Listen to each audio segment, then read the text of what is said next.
சின்ன மருமகள் அடுத்த வர எபிசோடில் பார்த்தீங்கன்னா, தமிழ்ச்செல்வி படிக்கிற காலேஜில் பார்த்தீங்கன்னா, ராஜாங்கம் வந்து ஏற்கனவே யார் ஃபர்ஸ்ட் மார்க் எடுக்கிறாங்களோ, அவங்களுக்கு ஸ்காலர்ஷிப் தருவேன் அப்படின்னு சொல்லியிருப்பாங்க.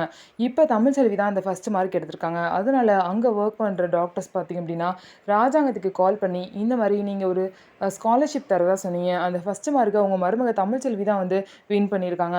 அதனால அது ஒரு விழா மாதிரி ஏற்பாடு பண்ணி, நீங்கள் அந்த ஸ்காலர்ஷிப்பை கொடுத்தா நல்லாயிருக்கும்னு சொல்லிட்டு ராஜாங்கத்துக்கிட்ட சொல்கிறாங்க. உடனே வீட்டில் உள்ள எல்லாரும் அவ்வளோ ஆச்சரியப்படுறாங்க. தமிழ்ச்செல்வி தான் ஃபர்ஸ்ட் மார்க்கா அப்படின்னு சொல்லிட்டு எல்லாருமே ரொம்ப சந்தோஷப்படுறாங்க.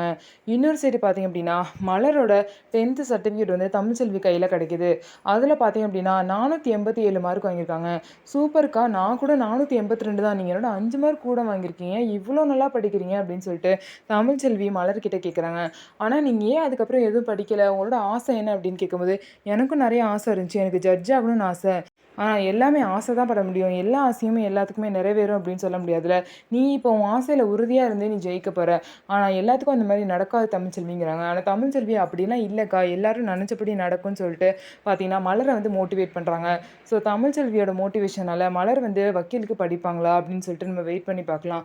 நம்ம வீடியோ உங்களுக்கு பிடிச்சிருந்தா நம்ம வீடியோவ லைக் பண்ணிக்கோங்க. மறக்காம நம்மளோட சேனல சப்ஸ்கிரைப் பண்ணிட்டு பாருங்க.